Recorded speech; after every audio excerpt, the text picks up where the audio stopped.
Shout out to Brother Nylon for, can I say that right, Brother Nylon? That's what I say, guys? For warming up the place for us tonight. Thank you, everybody, for coming out. Welcome to the 7th Vibration. Some good time for you guys tonight. My name is Aaliyah, and I'm your host. I came all the way out from Queens. I come to Brooklyn a lot, but sometimes Brooklyn is where it's at. You know, I mean, I'm even from Brooklyn. It's Brooklyn at. I can't say. Usually Brooklyn's like, okay. Well, who's not from Brooklyn? Yeah, good job. We're gonna keep it going because I'm not the comedian tonight. We got Devin Bramble. Yeah. Where are you? You trying to laugh, bro? You at? He's been outside for a minute. Yeah, he's outside. All right. We're gonna give him 10 seconds. 5 seconds. Devin, is that Devin? Devin, there you are. You missed a good intro. I'm gonna do it again. What is going on, you guys? How you guys doing? It's like dangerously close, I'm gonna say. A little bit. What's going on, you guys? So my name is Devin Bramble. I guess I'm here to do the opener, start you guys up, you've been fresh out. How you guys enjoying the weather today? Like it's getting a little bit warmer, it's getting a little bit nicer. I'm half and half, because here's the thing. As a larger dude, swamp-ass maintenance takes up a large percentage of my free time. It's a very important thing. And when the weather gets warmer, the situation gets tenuous, to say the least. It's hard, it really is. Plus, I wear a lot of layers, and it's important, because a very crucial lesson you can learn about wearing this many layers. Women don't know exactly how fat I am under here. I could be 100 pounds heavier or lighter than I appear to be, easily. And then by the time they do find out, Netflix is on, about the wine has been popped, they fall into my trap door. I got the R. Kelly hookup, I hit him up for the special.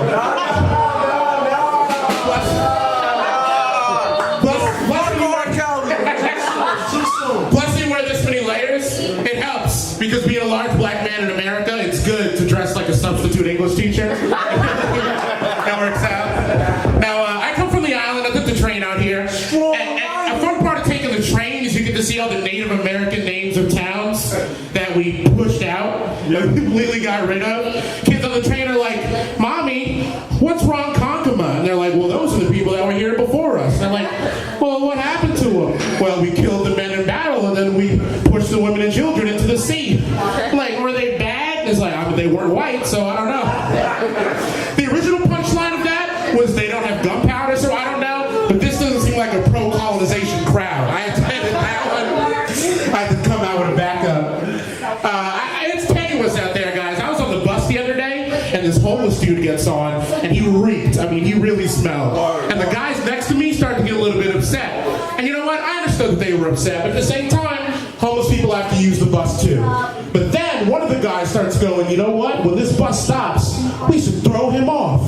And I was like, at what point have I seen something and now I have to say something? Is this the line? But then, you know, I let it go. Then another guy goes, yeah. And then once we throw him off, we'll beat the shit out of him. And I was like, all right, we now have a riot on our hands. So when the bus stopped and they stood up, I panicked. So I shot my fist up and pissed myself in solidarity.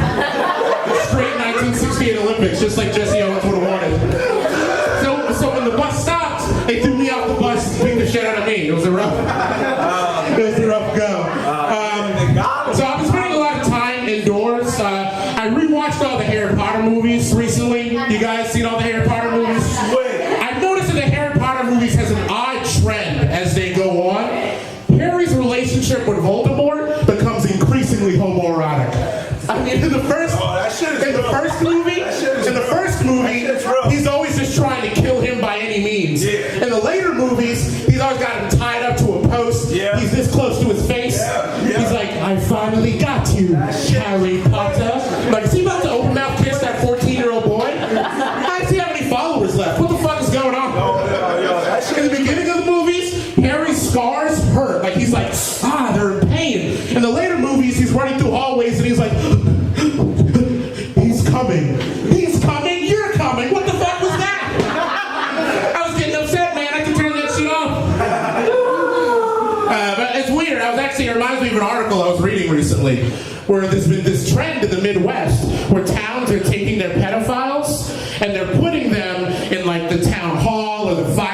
the police station over Halloween night. Now, this one town decided that they were going to put all their pedophiles in the school's elementary school, which I think is a bit cruel because, I mean, obviously pedophiles are monsters, but you take the one day of the year where all the kids are outside and they're in the school, they're walking around like, so this is it, huh? It's everything I ever dreamed of. They're getting philosophical and shit. We finally in here and they're all out there. That's what I imagine pedophiles do during the day, by the way. They just have Looney Tunes style contraptions. They're trying to fire their way into schools and shit. I like making jokes about pedophiles because they're offensive, but no one gets offended. Like, I've never had someone stand up and go, excuse me, sir, my uncle was a prominent pedophile, and I don't appreciate you besmirching his good name, and the other fine men and women who kept our streets unsafe. Not once, but I'm hoping on it. I'm waiting for it.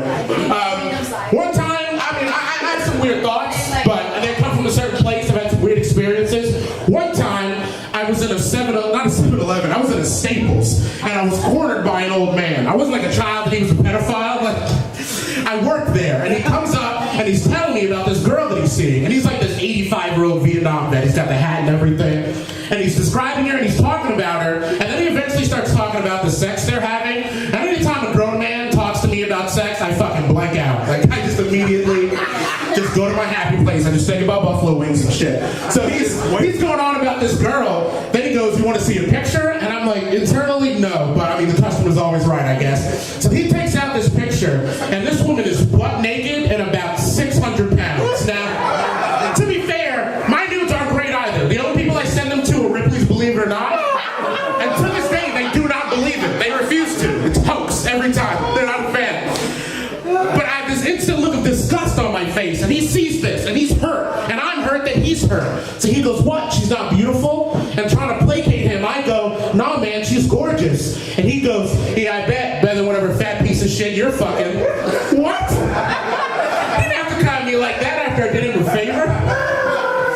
It's rough, though. It's rough being single out there. I have a bunch of my friends that have been single for a long time. So much so that one of my friends decided that the only reason that they could be single is because they were secretly gay and that they were in the closet the whole time. Now, here's the messed up part. I've been single for twice as long as anyone else on the gay list, and I wasn't on there. I confronted him. I was pissed off. I said, hey, man, put me on the fucking gay list. He said, no. They're catches. You're a starving fisherman. I said, wait a minute, I'm not starving and you fucking know that. Second of all, put me on the gay list. He said, I'm not, but I got you on another list. I said, it better be the super gay list.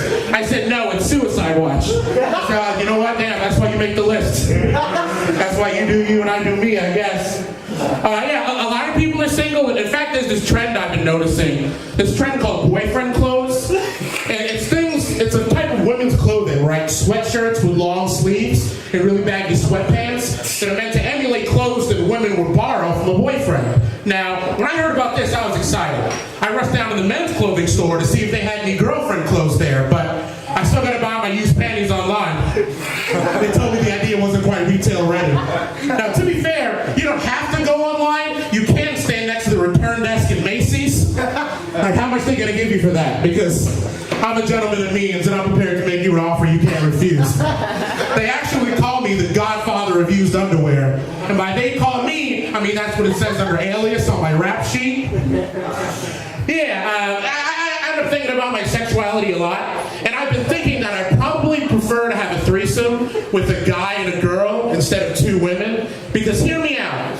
Right now, when I have sex, it's like the old 90s game Perfection. I'm trying to solve her puzzle before I explode, and I'm never fast enough, right? So I figure if I get a second guy in there, I get tired, I can tag out, he can pop in, lay down some covering fire, I can go get an apple, drink a glass of water, watch something click on Netflix, about 20 minutes, I can pop back in there, finish the job. Worst comes to worst, we just rotated it out so that shit's handled. Really, my ideal wish is that male sex robots finally become a thing, because then I will never have to make another woman orgasm again. I just roll my land whale ass over, and she's like, babe, you think you can finish me up? I'm like, 1 sec. Oh, fuck Tron! He comes in, hello, master, shall I send missiles to click seeking? I actually pay extra for that voice. That's not the detailed voice. They said it couldn't be done. I said, I want